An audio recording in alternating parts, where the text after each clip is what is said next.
Thank you, Anuj, for this warm introduction. And good morning and Johar to all esteemed delegates, all attendees, and whoever is attending online. It is clear. Am I clear? Okay, fine. First of all, I'm extremely grateful to the organizing committee for the opportunity to have interaction for in a fast day of this global conference, Global Mental Health and Public Health Challenge and Innovation, which I will not, keep as a unidirectional. Maybe in between I will take a pause and would like to interact. May not be exactly typical keynote session, but I want to use as much as possible the particular topic with all who have been presenting, who are attending the conference. Uh, uh, During the inaugural session, I was going through the abstract book, and probably going through the abstract book would be uh, a most pleasing thing when I'll be getting back, because the abstracts, the proposal, the researches I was going through, which made me to think that I don't know about the other triple IT, but triple IT Ranchi is very much into the mental health. It is already in the field of mental health, so uh, I was very much pleased to see that. Now, coming to the session, keynote session, I thought ki maybe the title of the conference should be the topic of the keynote session, Global Mental Health and Public Health Challenges Innovation. Thank you. So, uh, is the slides are in the other projector? Can I go to the slides setting now? Okay. This one? Okay. So, I'll be talking about mostly on this layout. I'll be talking about global mental health scenario. Maybe we can take a bird's eye view, what's happening in the world, and we may then converge on what's happening in India, Indian mental health scenario. We can talk about then some common and severe mental illness, right? The number of mental illness is huge. We cannot talk each and everything, but I want to have a walkthrough about common and severe mental illness. What are the common mental illness? What are the severe mental illness? Then I can talk about some public mental health. We can talk about some public mental health challenges.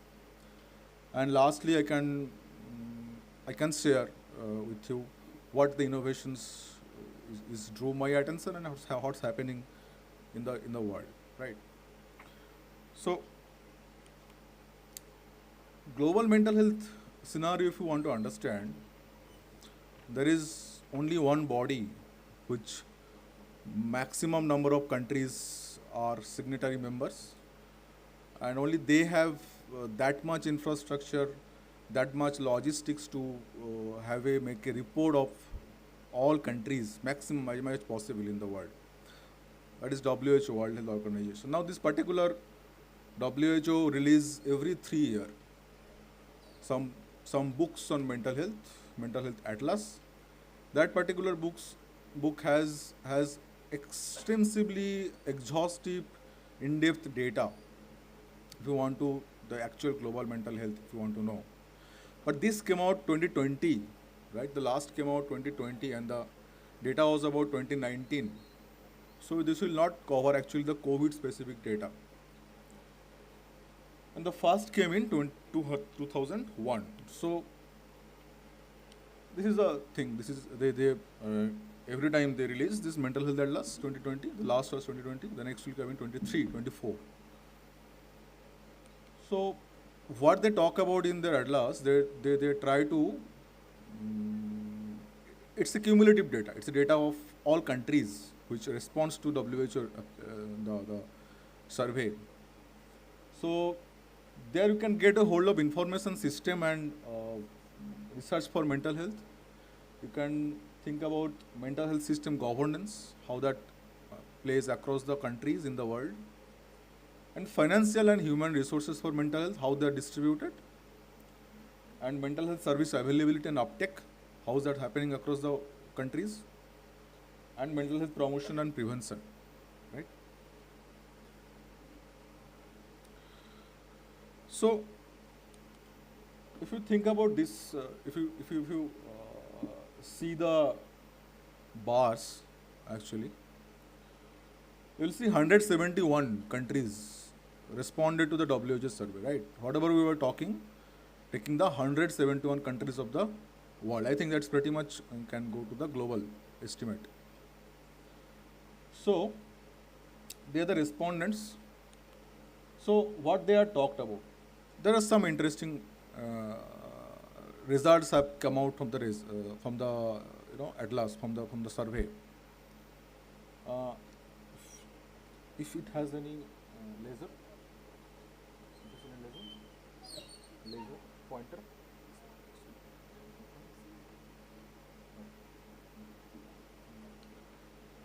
So if you see this particular thing, only 24% of country have data on mental health. Rest of the country doesn't have anything. They have also citizens, they have also individuals like us, but they don't have anything on mental health data. Right? And 15 to 20% of data, country doesn't have any mental health data last 2 years. So, a significant amount of countries forget about thinking mental health. They cannot talk anything about mental health, what's happening in the country, because they don't have any data. Right? So, if you come the region, WHO divides the whole world into regions, right? European, African, Southeast Asian. You will see. If you talk about, we belong to Southeast Asian. There is one disclaimer I want to share here. Among these 171 country respondents, India was not one of them, right? So the rest of the 171 country will come to later on India. So here, if you see, based on the region of the world, the distribution of data is different. In 25% here in Southeast Asian region, there is no mental health data compiled, right? Probably highest. 25% of this region doesn't have any mental health data. They cannot talk about any data for what's happening for the last 2 to 3 years. Let's talk about global research on mental health, right? How much the world is publishing and doing research on global mental health, Surprisingly, the percentage is decreasing. I mean, the absolute number is maybe increased, but it's a percentage of total health research. Percentage out of total health research. That is quite decreasing from 2013 to 19. And it's quite meager. 4% of the whole total health research is the only mental health research. And you see the lower middle, upper middle. We are not upper middle income group. We are lower middle to middle LMAIC, lower middle income group country. India belongs to that, and Southeast Asian region belongs to, most of the countries belongs to that. So you see the low and lower middle group, they have lower than 5%, much lower than the before also, of the global research output. These are the indicator of what's happening in the ground level at global mental health. So this is talking about whether the countries have any specific mental health action plan, right? There should be some policy that mental health action, mental health care delivery system would run on. But many, you will see the percentage of responding country here, and they are saying that definitely the situation is improving, but still 1/3 to More than that, countries doesn't have any mental health specific action plan. They doesn't have any legislation how to go about it. Next, you come to the collaboration. You need the collaboration. We are talking about inauguration. So that type of collaboration, whether the countries have any or not. So interestingly, maximum collaboration is happening with NGO, non-governmental organization, right? And if you talk about housing, labor, employment, and justice, they are the other departments. Surprisingly, there is no collaboration with Ministry Department of Technology, right? We are having collaboration with other things, but not having any collaboration with technology uh, uh, or any tech-related department, which is probably has been properly highlighted in the inauguration session. Is the need of the hour. This is something, the budgetary thing. How much countries are spending money on mental health, right? So it has been seen this some high income group country, even they have much higher per capita GDP, doesn't allocate that much proportion of money to the mental health, right? And you talk about low income country because they do not have that much GDP income, so they naturally cannot spend much up to the total health budget. So it's both. Low income cannot because they have low income, high income, in spite of they having high income, they cannot allocate, they don't allocate as the way they should have allocated. We talk about hospital expenditure, how much mental hospital people have budget, how much the countries have budget on mental hospital. You have to have hospital. It's simple. If there is a health issue, there has to have in a hospital. So mental health hospital, as far as is concerned, how much is the budget of the countries? So this 34% of the budget is towards the mental hospital, and primary care level is less than 20%. Primary care level budget less than 20%, very meager. Means you cannot have a mental health care professional in very nearby of your home. You have to go travel a much larger distance to access for a mental health care. Right? The budgetary discrepancy is like that. This is the workforce. What our director sir was talking. Who will provide the care? Mental health care professional. That doesn't exist the way it should have been. It's extremely meager, proportionate to the beneficiary. Who are the beneficiary? The beneficiary is the mental illness, people who is suffering with mental illness. So forget the optimum amount, forget the satisfactory proportion. We are much lower below the proportion what WHO had said, that this much number for this much population. And you see Southeast Asian region and you compare with European, 44 versus 2, we are nowhere, right? And forget Africa, it's or lower. So this is a situation of workforce per 1,000 population. This workforce consists not only psychiatrists, psychologists, social worker, and other psychiatry nursing. So if you talk about psychiatrists, then it is needless to say it's much lower. We talk about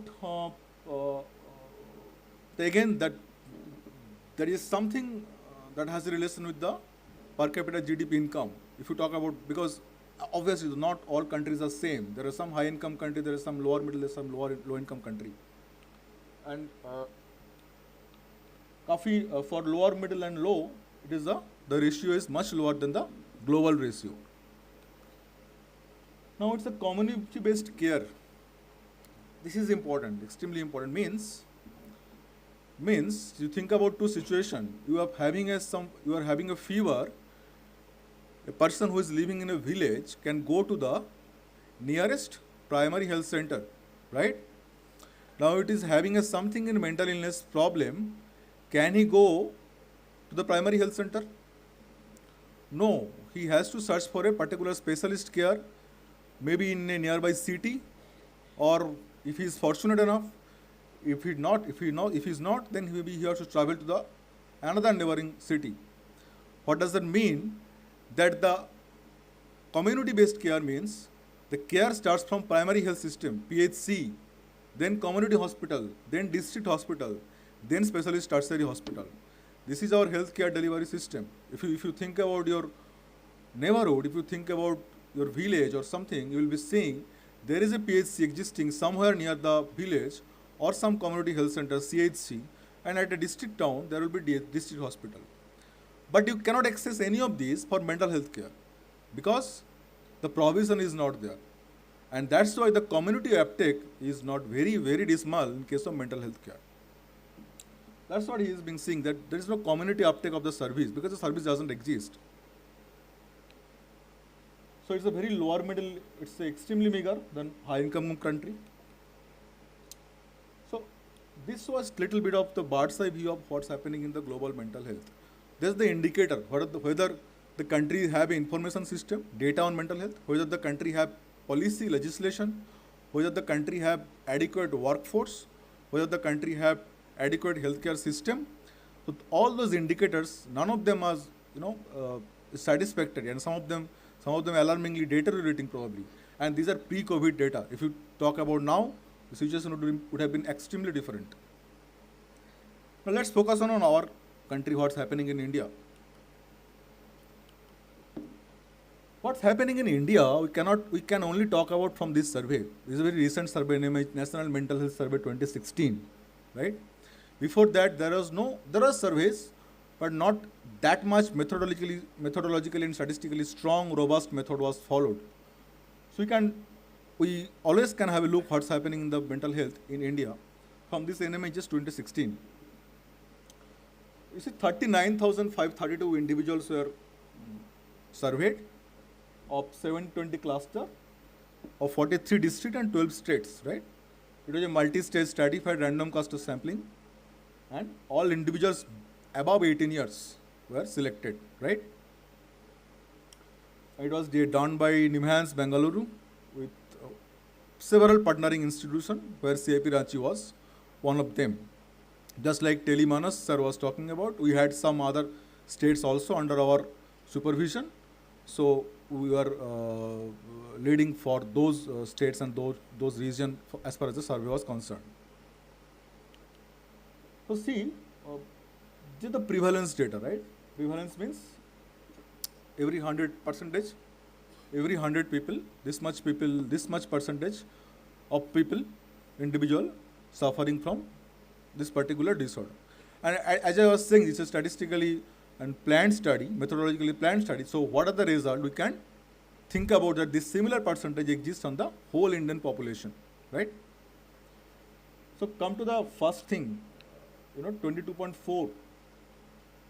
22.4 of each 100 individual of India, more than 18 years of age, is suffering from one or the other substance use. I will walk through when common and severe mental illness. Probably will be understand what are the individual illnesses.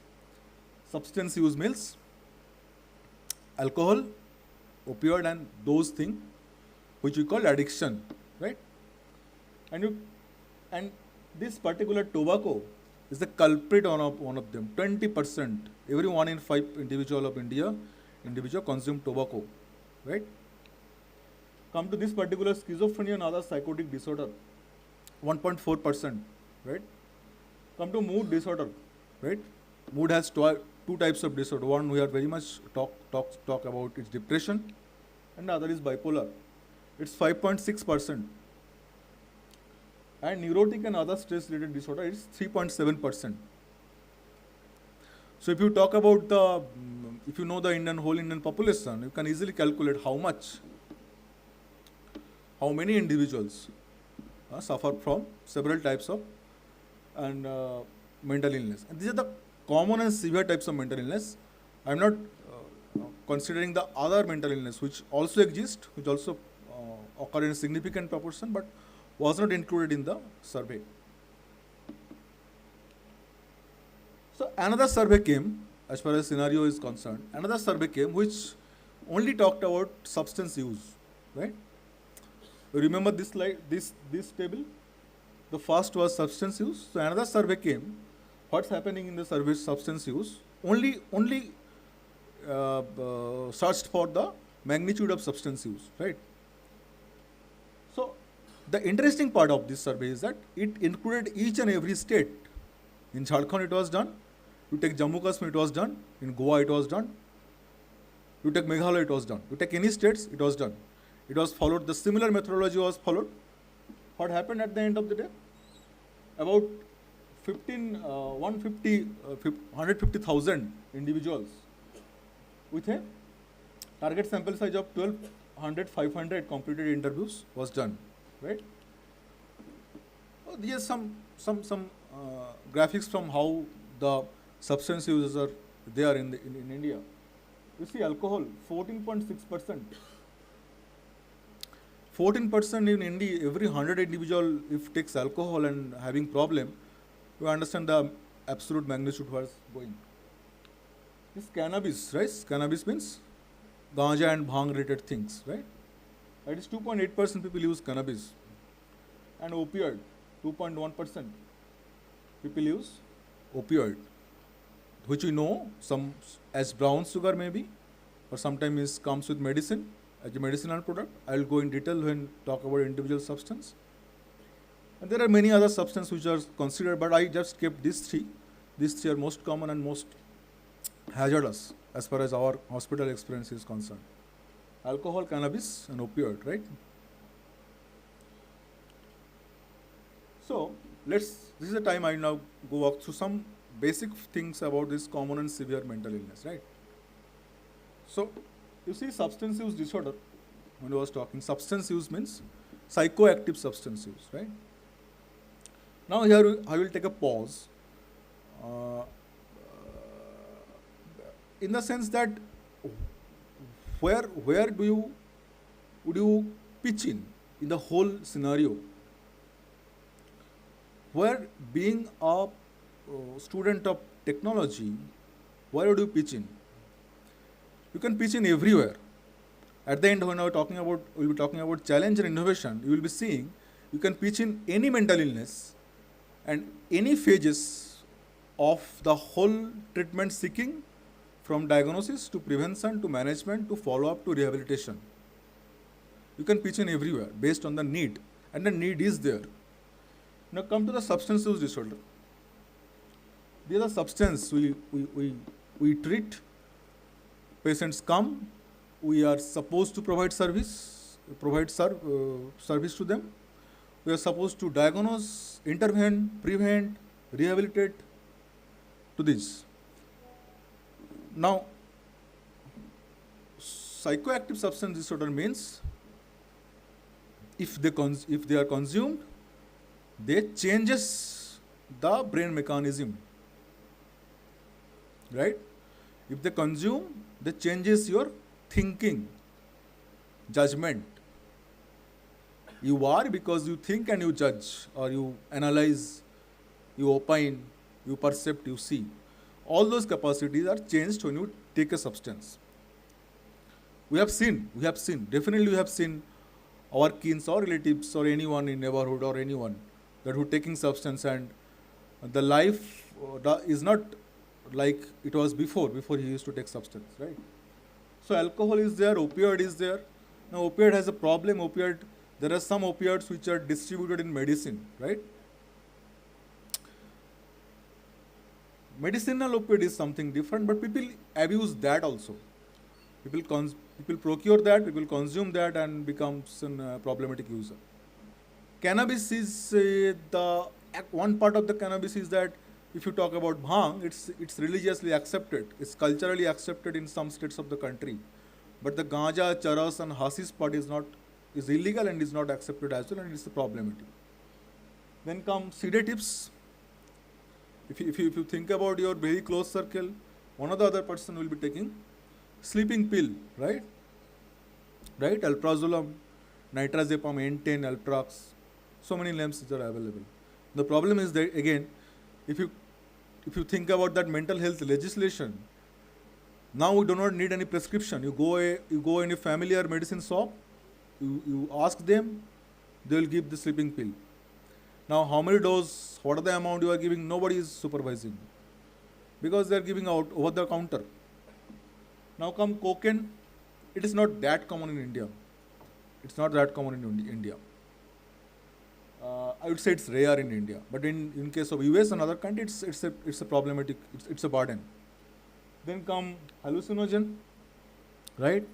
Have you heard about Dhatura fool? You heard about? That's used as hallucinogen, right? You take that and there will be some hallucination means seeing something which doesn't exist, hearing something which doesn't exist, right? For some it's pleasing, for some it's pleasing, for some it's a remedy to alleviate his other distress. But for some, it may be distressing. And the whole thing can become addictive. Now talk about inhalants, right? For inhalants, you don't need a damn effort to procure inhalant. You just go to a shop and give me a tube of Fevicol. You are done. You are done. Give me eraser. You are done, right? Those are the inhalant.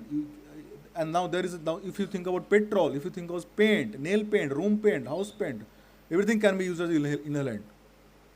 And then again, the way I am talking, psychoactive substance, it will change your brain, right? And lastly, is never to forget, last but not the least, it's a major chunk of the problem is tobacco.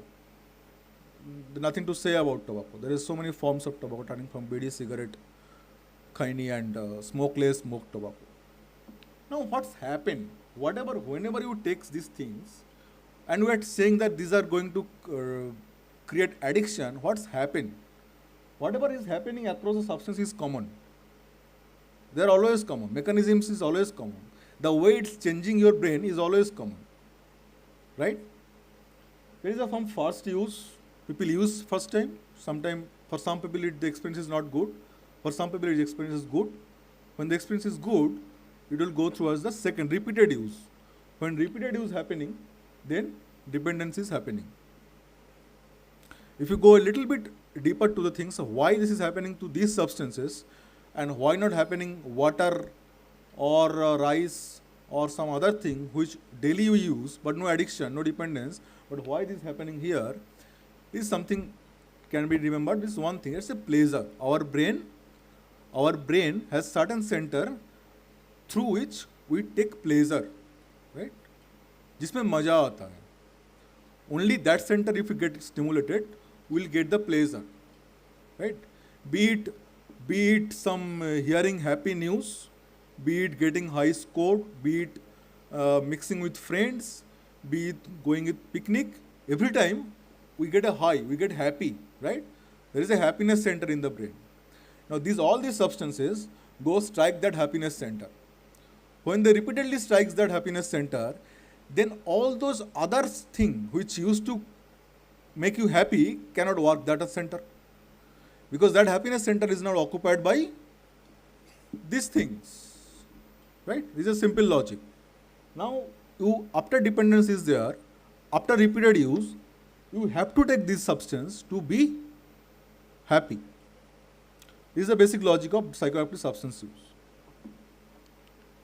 You talk about depression. There is, I think, from this institute, the research is going on depression. It's something. Now it's above the sea level. It's 5% of adults suffer from depression. It's a leading cause of disability.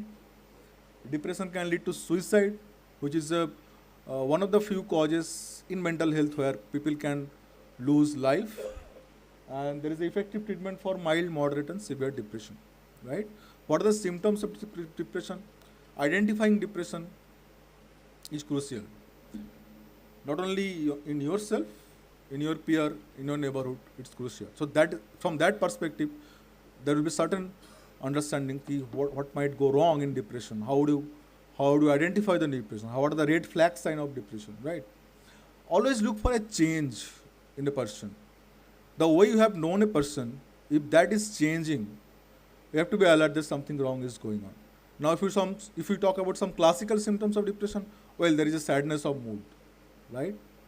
Sadness of mood. Obviously, people will not say in English, in their own language, there is a sadness of mood. There is a loss of interest, right? And there is no reason to it. You cannot say why you are losing interest. You really cannot say why the job you are liking before today you are not liking, for last couple of days you are not liking, right? And there is a increased fatigability. Fatigue means you are feeling fatigue. I think it's fine, everything is going fine, but I'm not getting energy. I am more fatigued nowadays, right? Right? Nowadays, just before 1 or 2 p.m., after the lunch or just during the, I get fatigued. But previously I used to work till evening. So these are the hardcore symptoms, right? What are the some minor symptoms but very much associated with depression? Is a lack of attention concentration, right? You are feeling that you are cannot focus, right? Next key, what happens key? No, whatever will happen in my life probably won't be good. The future is bleak, is not that hopeful, pessimistic, reduction of optimism and increase of pessimism, right? And in between you will be having death wishes. It would have been good agar, what do we hear from our patients? Agar if Bhagavan utha leta hai to acha hota, if God is, so those kind of thing, okay? An act of self-harm, right? And 2 or 3 more interesting thing which comes before everything in case of depression is the sleep, appetite, right? Which you call biological function. Sleep, appetite, sex, the willingness, interest will be reduced. Sleep quality will be reduced. Appetite will be reduced, right? Right? So those are the some, we'll say, the biological pattern, biological things. Even though identify those biological things, we need help of technology. So those are the early signs when the more severe depression sets in, these things come. So this is another mood disorder, bipolar affective disorder. This is another mood. Just the graph you are saying is itself saying why this is the called bipolar, right? You will be up and down. You will be up and down throughout your illness. You will be down for 2 days. You will be then 3 days fine. You will be then 2 weeks high, and again you are fine, or maybe you are not fine. From high to again to low. This alternation of mood will be going throughout the phase of illness, right? This is, as far as lethality is concerned, fatality is concerned, this is another problem. Because when somebody is high, he has more energy than when he was in depression, right? So what happens sometimes, patient with depression, even if he is very much suicidal, doesn't have that much energy to execute. To execute the suicide, you have to have some energy. But that things can happen in mania because of his having full energy, and if he has death wishes, he may commit suicide, right? So this alternation can't come every week or every day or 2 months or 3 months in a year. It may be seasonal, but the way it will be continue like that. In episodes will come, episodes of low and episodes of high, episodes of depression and episodes of mania. This is something obsessive compulsive disorder. If you know about this in various forms and various other names probably. What happened? Okay. Doubt. Always doubt. Did I do the right thing? Did I close the door? Did I pull the chain of my bag? Right? Did I keep the thing which I should have taken? Okay, I have taken, but let me check once. I know I have closed the door, but what's the problem if I check once? That's the thing happening in OCD, right? And this is doubt. Another thing is a little bit more preference to perfectionism. Okay, I want to keep the books in like that way only. It should be in that way, right? The person knows that this is irrational. This doesn't need to be like this always, but he gets relief only when he checks the number of time he wants to check. He rearranges the way he wants to keep that, and that keep pushing him into distress. He has a thought, why the other person doesn't have to do this way, but I have to do this only this way, and at the same time he have to do the things that way, because then only he will get relief. So this dilemma, this distress will go on in OCD, obsessive compulsive disorder, right? And lastly, sometimes this is a very common example that doing things in multiple, such as turning the lights on and off 5 times, because 5 is a good number. For him, 5 is a good number. For someone who has seen patient, 12 is a good number. 18 is a good number. Means he will do his job of preference, or the job which he is very much concerned about, that number. Then only the psychological satisfaction will come. But satisfaction comes on one side, but the other side, he has to give that much amount of time. He is becoming slower. He needs more money. He needs more time to accomplish the same task. These things also pushing him to distress. Now I think it's a very common phobic anxiety disorder, right? We get anxious when we have to talk before a large gathering, right? We get anxious when you go up on a stage sometime. We get anxious before an exam, right? And some people there we find who are very, very, very frightened when see a cockroach, right? He is very brave. He probably had faced maybe a very strange situation. But when he sees a cockroach, the life and death situation to him, right? For some it's cockroach, for someone it's lizard, for someone it's rat. So there are several types of phobia, right? Maybe specific phobia for some object, some exam phobia, some performance anxiety, some social phobia. So this is phobic anxiety disorder, right? What happens? What happens if someone gets into the phobic situation? The body and mind react. As his fear center is stimulated now, the body and mind show manifestation. What happens? Dryness of mouth, right? Palpitation, trembling, right? Pain, non-specific vague pain across the body, right? And what happened? He escapes from the situation. Sometimes he doesn't escape. There is a panic. But at the end of the day, the job or task he was supposed to it doesn't happen. So phobic anxiety disorder, right? Schizophrenia is a severe mental illness, right? If you talk about bipolar and substance, it is a severe mental illness. If you talk about depression, OCD, phobic anxiety is a common mental illness. And schizophrenia again will come to severe mental illness because these illnesses require hospitalization. These illnesses require a little bit longer treatment, right? And it's a different world in case as far as mental illness is concerned because you lose touch with reality. The way I was saying, you lose touch with the reality because psychosis sets in. Psychosis means what's happening, what isn't there. I am thinking, I am perceiving that is there. So if it starts that way, the whole reality gets changed for me. If the reality gets changed, then I may react or act absolutely different manner, the way than the people who are not. So that open a range of problem and the whole scenario of the illness. So what are the common symptoms of schizophrenia, right? Somebody is talking to me, somebody is threatening me, nobody is there, nobody has talked. That particular neighbor is conspiring against me. They are talking about me. Why? How did you know that they are talking?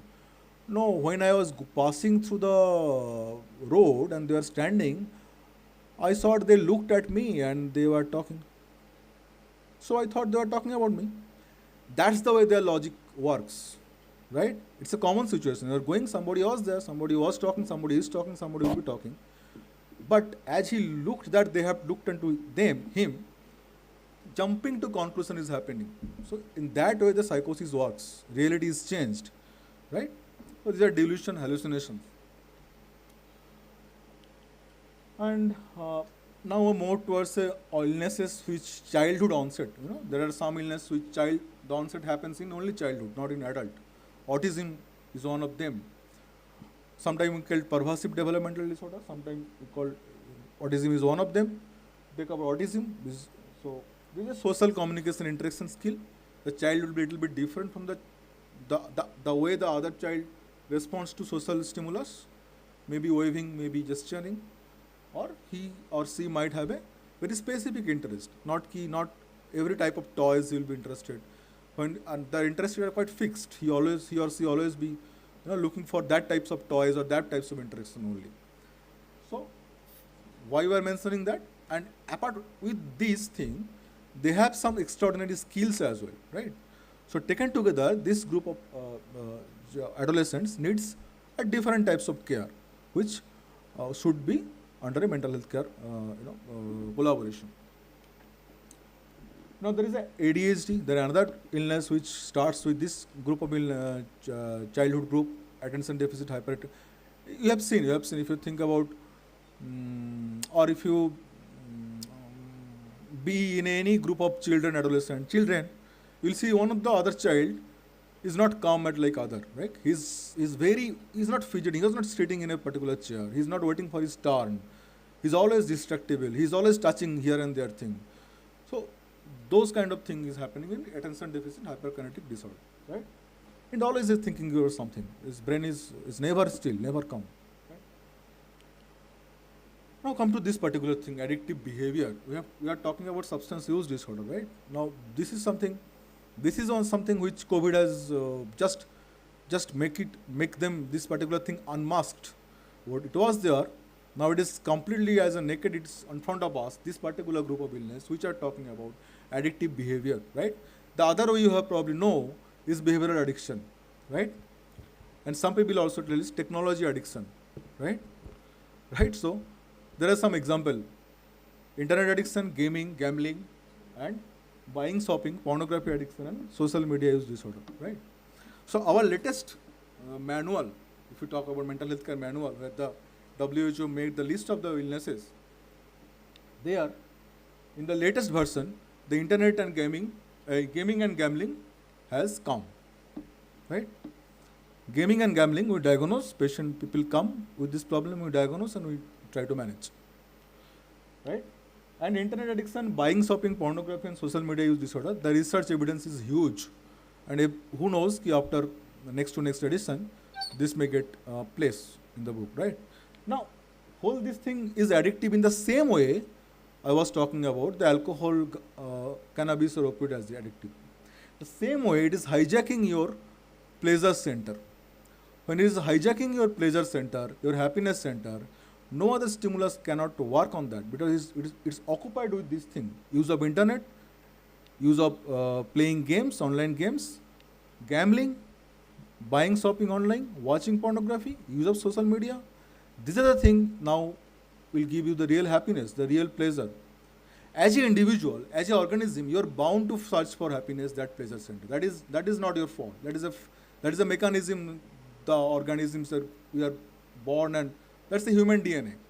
But the problem is that that center is operated by now, not the natural stimulus. These are artificial things. Internet, all those things are now operating, controlling the pleasure center. So this now has become addictive. For last 1 year, our institute is running this special clinic for addictive behavior, and our director sir has assigned for this me for that thing. But what I was finding difficult to treat, for example, if you talk about other mental illness, I can have some indicator how my treatment worked, right? But getting indicator for these addictive behaviors is difficult because the indicators has to be there. Otherwise, how would I understand that how much my intervention worked? Like, what can be the indicator of internet addiction? The use of internet. Now, how can I monitor the use of internet? After I provide this management, how can I? Now the research, new methods is coming. What about mobile sensing? What about sensor-based feedback mechanism? There are a lot of ethical concern about that. So those are the things probably you have been working on, and those are the things we want. Maybe the technology will pitch in. So same thing. The whole this addictive behavior where the technology-related addictions are there. How are they improving? And monitoring or feedback. I think there is a huge gap exists where technology can and anyone from technology background can help us. And the same thing from other disorder also. How that I will coming on the challenges. Now come the dementia. Okay? Now we covered the younger, we come little bit older population, maybe 60 to 65, 70. Loss of memory is there, right? People cannot remember where he has kept his wallet or where he has kept his keys, right? He used to bath by himself, but nowadays he cannot bath by himself, right? He remembers old things, but cannot remember what he has taken in breakfast or yesterday dinner. So that's happened in dementia, right? The one is age appropriate, but it is bound to happen little bit because the older he ages, our neurons become dried and become atrophied. But when that happens more than that proportion, dementia sets in, right? Now we talk about epilepsy. You know epilepsy, it's a seizure, right? Convulsion. It may happen any ages. It may happen at the very young age, at the age of 2, 3, 1, or it may happen up to after 50, 60 ages, right? It's a central nervous system disorder where abnormal seizure or periods of unusual behavior sensation happens. This is also, we know, the institute has worked on EEG. EEG is something which is very much integrated with epilepsy, is a main workup diagnosis, you know. But let's ponder a little bit here. Everything is happening. We manage them. But the problem is that there is a failure rate. We manage them with medication, we manage them with psychotherapy. Both medication, both psychotherapy has failure rate. Now we are very much interested whether we can say this particular approach or this particular molecule will be effective in this particular person. I know that the X class of medicine will help Y class of disease, but still I am saying that same X medicine did not or is not bringing the similar response from everyone from the Y diagnosis. Now I have to understand that whether this particular molecule will give how much response from this particular individual. That means we are moving towards a precision. We are moving towards precision medicine. That is the way we need what's happening in the brain, the data, and how we can make an algorithm, or how we can make a connection, correlation to understand, to predict that this particular approach will be most useful for this particular individual. So that I always choose that only, because if I choose some other approach which is less likelihood to be effective, then I am losing time. I am increasing cost. So there is and the burden is huge. The way you are saying the professional is to the population, there is a huge gap. On top of that, if you are wasting time, if you are losing time, I'm not saying wasting time, losing time and increasing cost, so probably that is the area where we can advance our technological understanding, and we can use all recent advances what is happening in technology, be it AI, be it big data handling, be it precision area. So what are the challenges for public mental health, right? Public mental health, there is challenges is challenge. There is nothing except challenge, real, because inadequate mental health care professionals, we have talked about, lack of integration of mental health care delivery into primary health care, right? Means we have everything, but probably you don't have anyone in the nearest PHC. Whom should I go and tell that I am not feeling well, or I am having some death wishes for last couple of days? There is nothing. The India is having policy is there, but this is a time to strengthen the policy, to integrate, to implement the policy at much more stronger magnitude. Community treatment of severe mental illness is not happening. Right? If there is severe mental illness is happening, they at any practical cost for a longer follow-up treatment, they have to visit a hospital only. They cannot take his neighboring area. Proper mental health care service uptake by marginalized people, that is our mental health care system doesn't reach to that much to homeless, to other weaker section of the community, right? And there is a general lack of awareness. That is, you have to understand, you have to straightforward accept that there is a general lack of awareness regarding mental health and illness. And there is stigma towards mental illness. That is probably more problematic than general lack of awareness. General lack of awareness you can work on, you can increase, but working on stigma is maybe very draining thing, very draining. But again, the stigma is much reduced than it was to be before 10 to 15 years back, but a lot has to be done as far as stigma reduction is concerned. And there is a treatment gap. It's a 80%, more than 80% treatment gap. If 100 people requires treatment, mental health care, only 20 get them. Rest of 80 doesn't get them. And there is a lack of any preventive intervention, right? So still, all those challenges has to be one by one gradually worked on to have a more favorable global and Indian mental health scenario. But still the innovations are happening. We are seeing advances in pharmacology. Before 2000, before 1990, the pharmacology was very naive, very naive. Now we can choose among several molecules, and we can have some idea that maybe this particular medicine will be much more better than that particular medicine for this particular individual. So that has been happening. Next, there are newer psychotherapeutic approaches are coming out. The colloquially we know as counseling, which we tell as psychotherapy. There is a newer approaches are coming, and there is a tele-mental health, tele-psychiatric care model that is absolutely government of India is vigorously taking that into. There are some advances in brain imaging modality, right? It was only CT and scan MRI. Now we can function. We can see how previously used to see how the neurons are healthy or not, thick or thin. Now we can see how the neurons are talking between each other, how they are connected with each other. And there are some advances in brain stimulation modalities, right? Not only molecular medicine, we can now use weaker currents in the brain and to alter the brain circuits, the connectivity. And obviously, the application of AI and machine learning is in diagnosis. I will not say only diagnosis, phenotyping, predicting response. I think each and everywhere machine learning, or I'm not expert on that field, but works on related those two fields can definitely be very much useful to the whole mental health care delivery system. Thank you all for patience hearing. Yes, definitely, sir.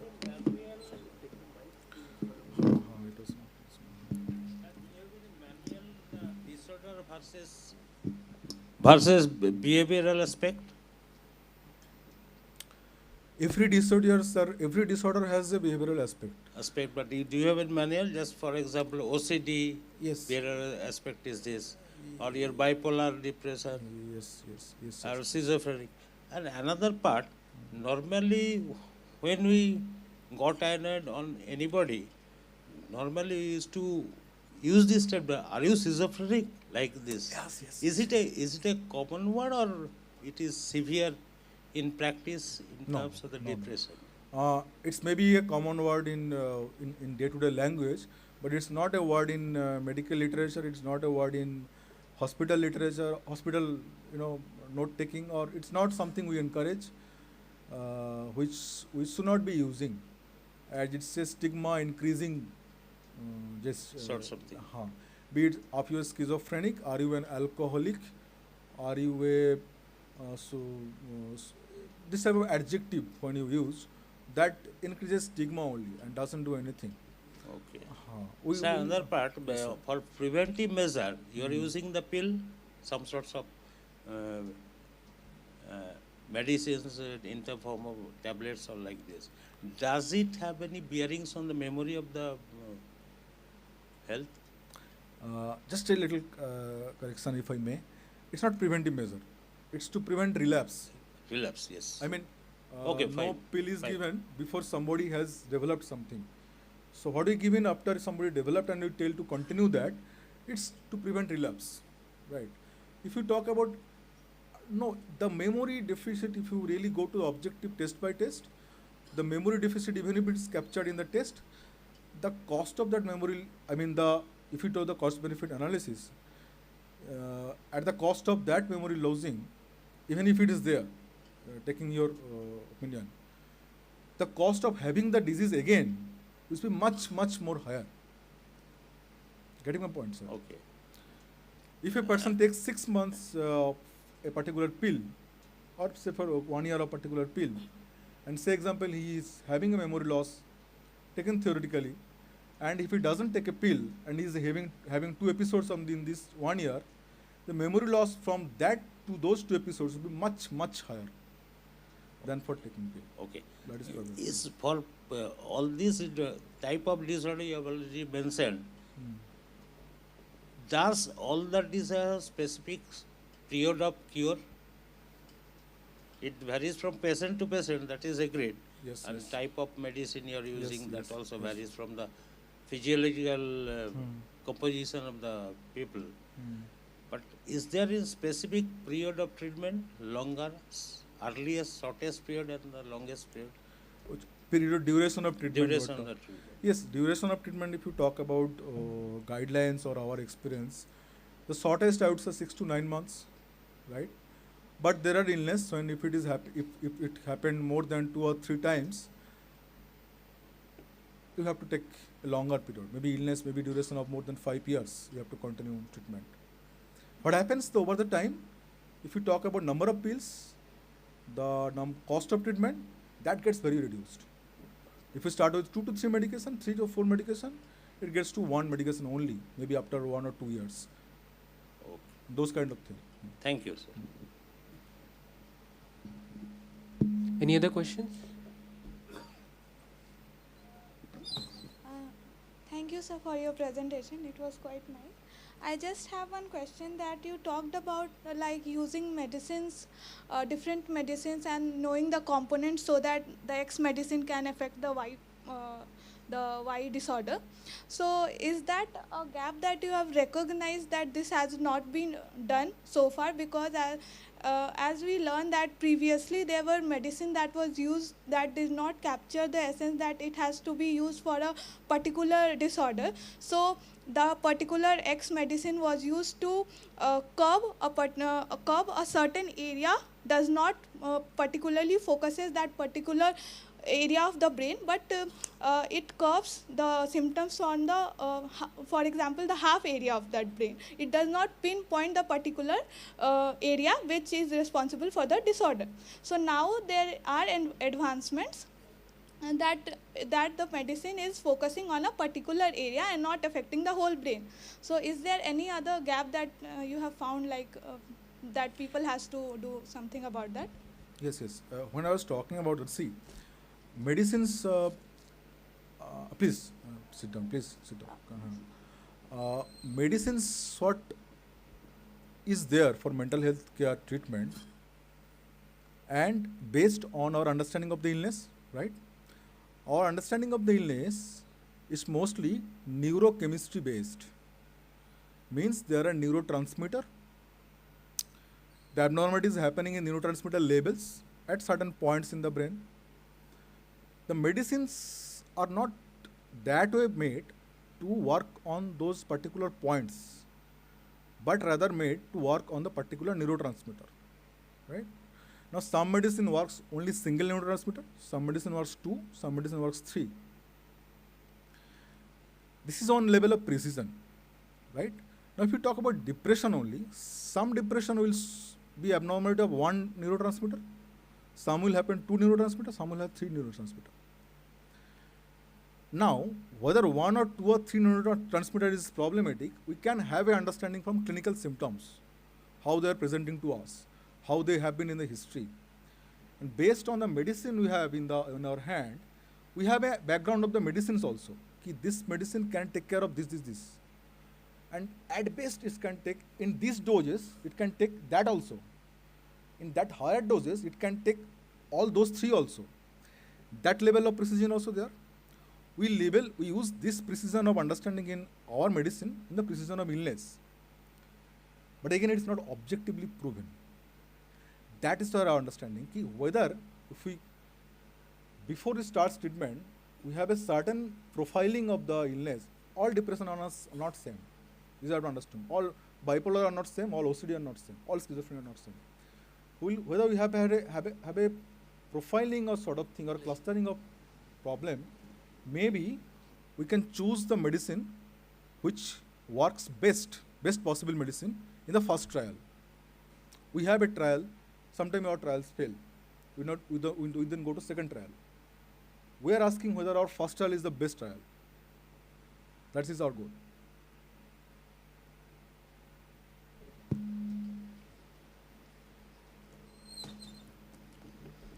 Sir, I have a question on obsessive compulsive disorder, OCD. People are arranging their things in the office, in the home. So how we can say that this is comes under the OCD categories? Absolutely. Thank you, sir, for the question. Arranging things is not harmful. Arranging things is a very healthy thing. At some point, and that is crucial, which point? it becomes problem, it becomes an OCD. At which point? You remember the addiction that was a slide, first use, regular use, risky use and dependence. At some point, first use or once weekly use or once monthly user become dependent. That in the same way, at some point, now which point? That can be quantity. Quantity you can think. Maybe, for example, take 5 times. For example, 5 times arranging. For example, till the point the individual is happy with his way of arranging, it's healthy. In a person with OCD, he himself is not happy with his way of arranging.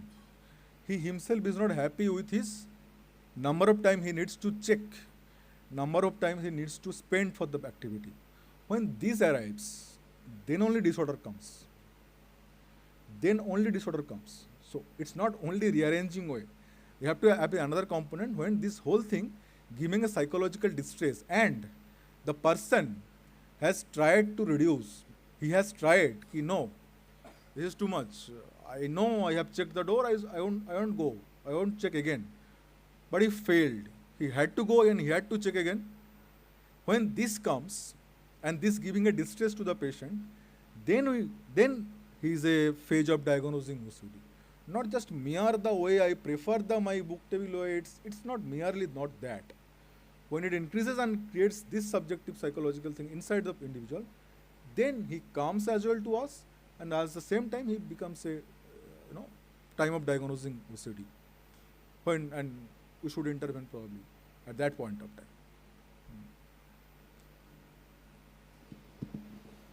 Hello, sir. Yes, sir. Sir, you have explained a variety of disorders, and sometimes we can see that a mass in population is suffering from one or from some other one. So, and sometimes we don't realize it, that, okay, this is a kind of disorder. So what is the high time where someone should feel that, okay, this is a serious matter and a consultation should be done? Absolutely important question. So thank you, sir. So time when we should consider that we should seek professional help, even if you don't know about what's happening, is that when there is a change. If the student is, the academic performance, his way of interacting with others changed, if your colleague, if your family member, the way he used to be before 1 or 2 weeks or 1 or 2 months, now is not there, but he doesn't have apparently any physical problem, then it is probably something you should think about, that something psychological is going on. Now you can spend 1 or 2 days, 1 week, that it will pass over. But in case of depression, it's 2 weeks. In case of mania, it is nothing. If it's that severe, 1 day is sufficient, right? In case of OCD, it's quite a little bit longer. Then you should probably seek help. Number one. Number two, if the person, the individual, himself or herself is saying, I am having some distress, I am not feeling okay, I am not feeling fine, well, that level of interaction you should have that with the person. If he or she is saying this at any point of time, this is the right time to seek professional help.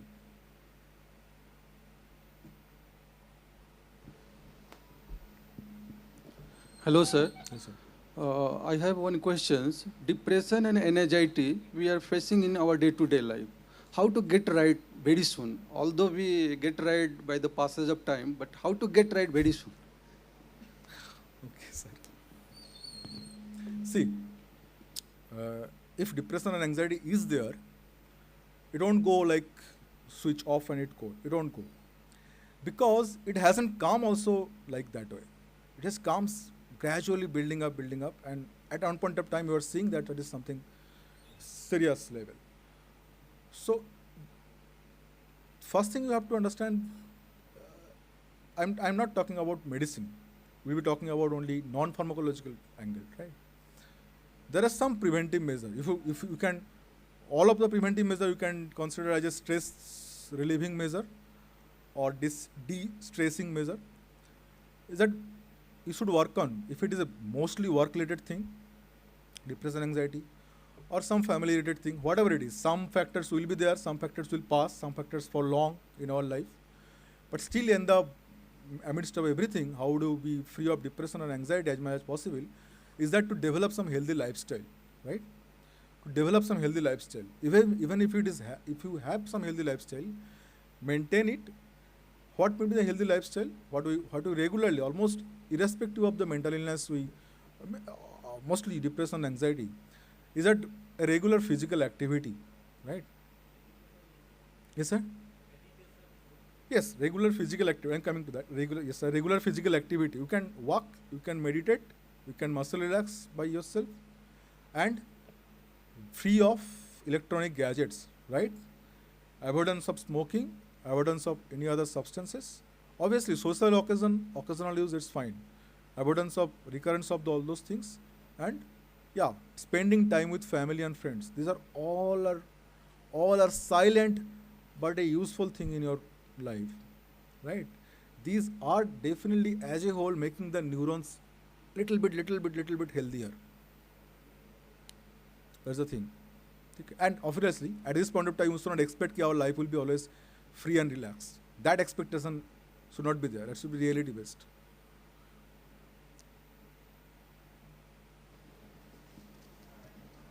And on a on a as you are talking about how we can immediately, there is something you can do. You can take breathe in and breathe out 2 to 3 times, right? You can just walk a little bit in your office room, right? You can just blank, have a stare with the nature, have a long distant gaze towards the horizon, right?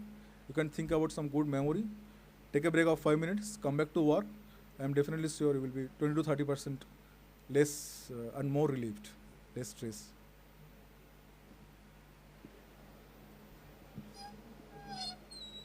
Hello, sir. So some of the mental health issues are a part of something physical. For example, depression, it has a lot of physical reasons as well. For example, hypothyroidism causes depression as well. So, but some of the in-home clinics that many professionals use, they are not well equipped for the physical checkup. But they they push a diagnosis that you have this disorder. So is that something the medical health, department is battling? Is that the right thing to do without any physical checkup? You just pass a diagnosis. No, never. That never should be done, and no mental health, no psychiatrist. But a lot of in-home clinics, they are not that well equipped. Okay. So, for example, like you were talking about the community hospitals that provide medical checkups, they are not that well equipped for that.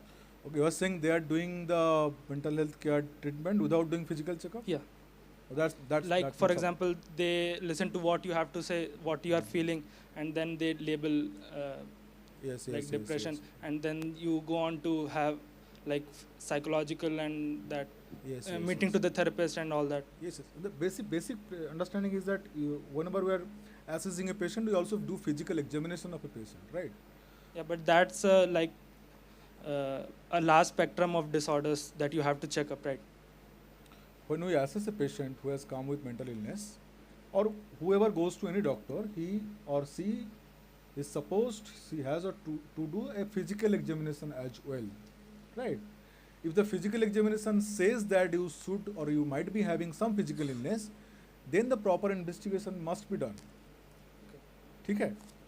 Then only, based on every investigation reports, whether you are having depression or not having depression, or whether you are having a physical illness or you are having both, we diagnose as that, and accordingly we manage that. If it's not happening or following somewhere, that's not the way it should have happened. Sir, in recent few years, normally pop singers, dancers, actors and actresses, they are facing the problem that their mental status gets high and gets low in a particular day. Means that we normally say that mania or hypomania. So do you have any note on it? So it may not come to the common man, or it may come to the common people in our surroundings. Many performer gets high on that day of. No, sir. Means that just like if I give an example that Honey Singh, you would have named of it. So he was suffering from that problem. Means that in a particular day, he means it was a series of days of that, and lots of singers committing suicide because of these things. Yes, yes, yes, yes. Understand. Yes, maybe one or first of all, one or two singer or performer having mental illness does not say that ki singers are having an illness, but well, sometime in happen. What happens in hypomania? People gets creative. Maybe that helps them to perform. But again, he was saying he was having a particular illness, bipolar affective disorder. So I think he has taken the treatment as well, and he also continuing the performance as well. Right.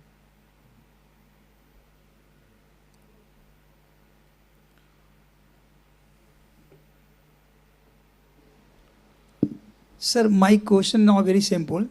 Those who are suffering from past memory, what are the preventive steps now they have to take?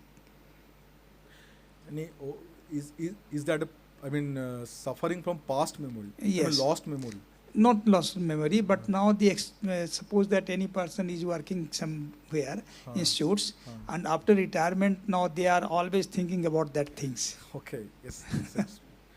That's yes. A post-retirement thing. Yes. Yes. Yes. Because yes. True. The best thing to do in that phase is to, if you are physically able to do, that is objective thing, whether you are able or not, or you are somewhat able or not. So I think to engage and to find some alternative activity. Many people take up another job based and suitable to his current physical capacity. Many people doesn't take a physical job but take some mental exercise job maybe. So if you are really feeling that you can still serve it like couple of more years, best thing is to get into that. That's the best thing, because with the advance of medicine, touch wood, life expectancy has been increased a lot in the last 20 to 30 years. So if you're feeling that we are continue to serving, so it's best thing to get in a job.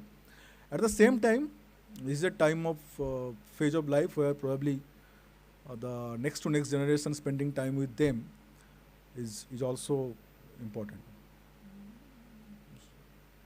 That's the best stress buster.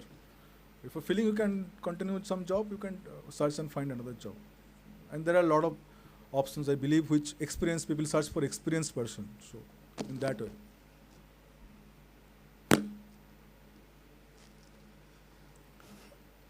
Sir, I would like to have your view on 2 points. One is that we agree the government attitude towards the psychological professionals is, my question is that I think government is not actually focusing towards the psychological professionals first, and second is that government is initiating different type of programs like telemedicine and telecounseling. Do you agree that actually on mass level, a general population is really benefited through these programs or not? If you talk about tele mental health program, general population is bound to be get benefited because there is a provision of 24/7 helpline. You can call anytime. There is an app-based approach. So I don't see any reason that general population would be get benefited from this. Whether this is inadequate or whether more things needed, that is government has also some other projects also in pipeline, lined up. But this is a service where general population will get benefited. Sure, sir. No, sir, because we see that psychiatric hospitals or institution is at state level it is recognized as and not available, as you addressed also at a facility PHC level or peripheral levels it is not available. So इसके लिए क्या कोशिश किया जा सकता है कि इन निचले लेवल तक भी ये पेरिफेरल्स तक ऐसे सर्विसेज को बढ़ाया जाए? Sure. The integration to mental health care to primary health care. You know about NMHP, there is a program, National Mental Health Program.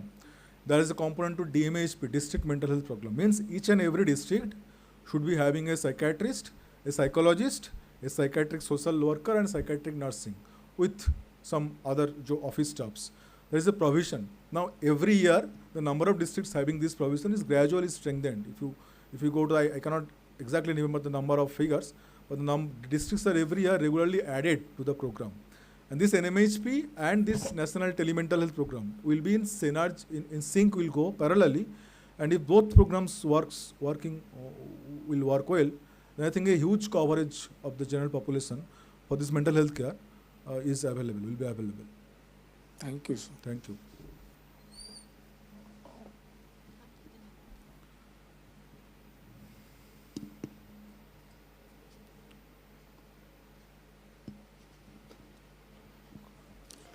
Hello, sir.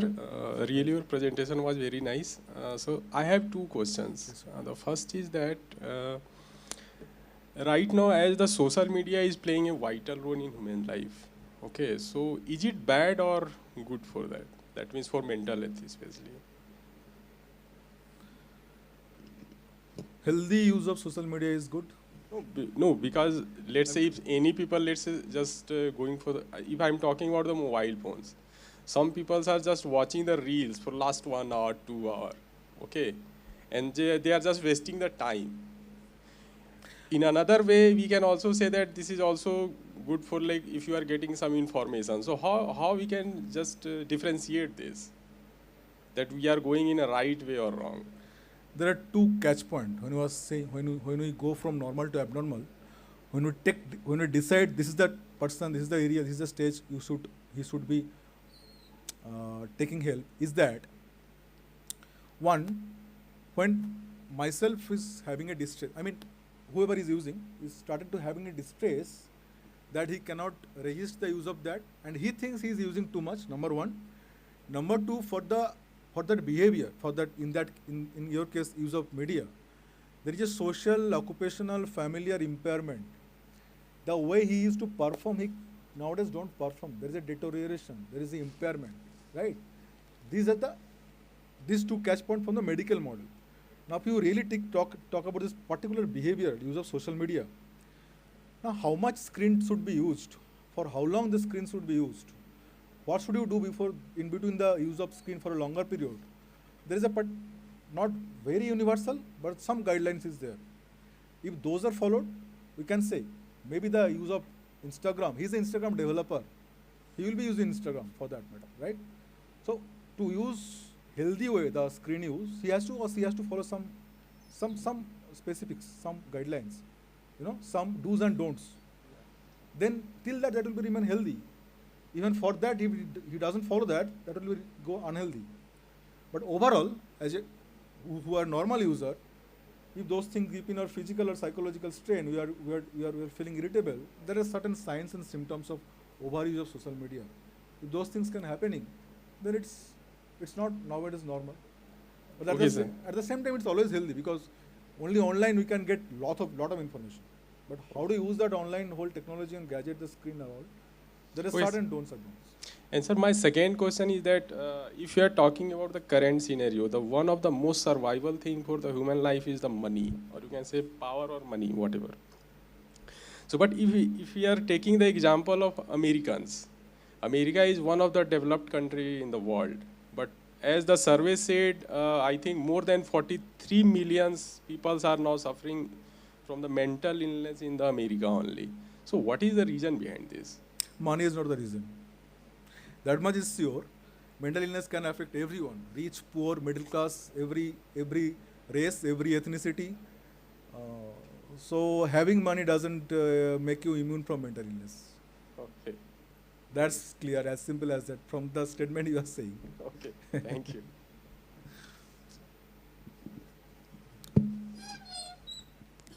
Sir, in a lot of your answers, you are mentioning that the person involved, the patient, he might have an idea of what's going on with him. But what if the person is really confused, like if he or her is magnifying the problem? For example, in depression, the person can have imposter syndrome, that maybe I'm just magnifying what I'm feeling. So how can, in that case, a person consider that if I need to go see a psychiatrist or not? I think that's the I think that's the job of a trained psychiatrist and psychologist to So, understand but whether the his first step imposture would is be happening. going to the psychiatrist, right? So if as a person I just think that yeah, I'm feeling sad for a week now, but maybe it's not depression, maybe it's just I'm feeling low. You want to know whether it is a depression or just feeling low. Yeah, how can a general person not without that training, like how can he make up the mind to go there? Okay. So, yeah. First of all, very simple thing to understand. So, if it goes beyond 2 weeks, it's abnormal, right? Right?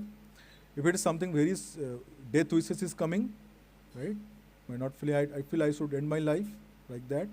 If something happening very rapidly over the last 3 to 4 days, you are very good and it's very very low. So those are the indicator. Your sleep is severely affected. You'll for last couple of days you are not sleeping. Those are the indicator. You should not wait for 2 weeks. You should seek help. ठीक है?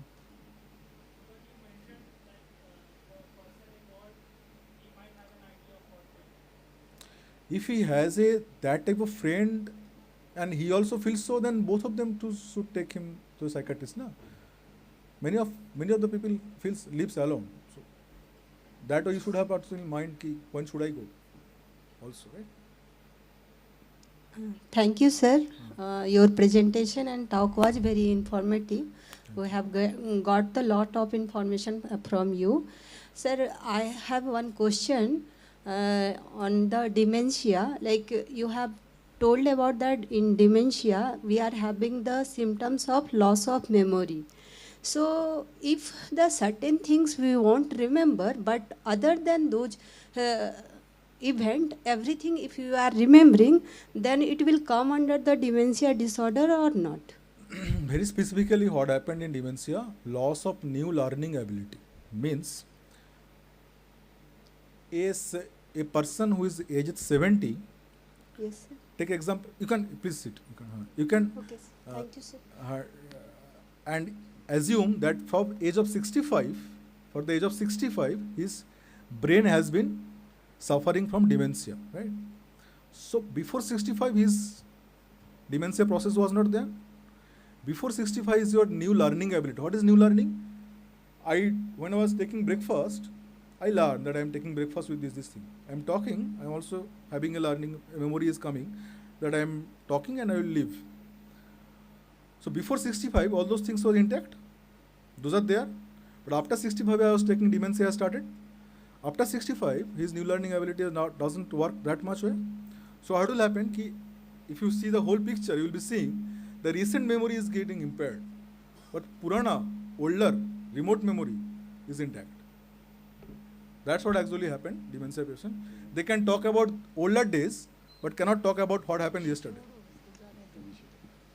Yeah, I just, I want to conclude the session because he is there, standing there for long hours. Yes. But one or two things I just disagree. I mean, for example, there's alcohol. So in Europe, everybody is having alcohol every time. I don't think they are addicted to it. It has become their nature. No. It becomes in India, if anybody takes alcohol in public, or we call it and other than, and next thing is anxiety and depression. As a director, I always face every day. I mean, but the best way I have generated is that to make double my effort to do the thing. So automatically that anxiety.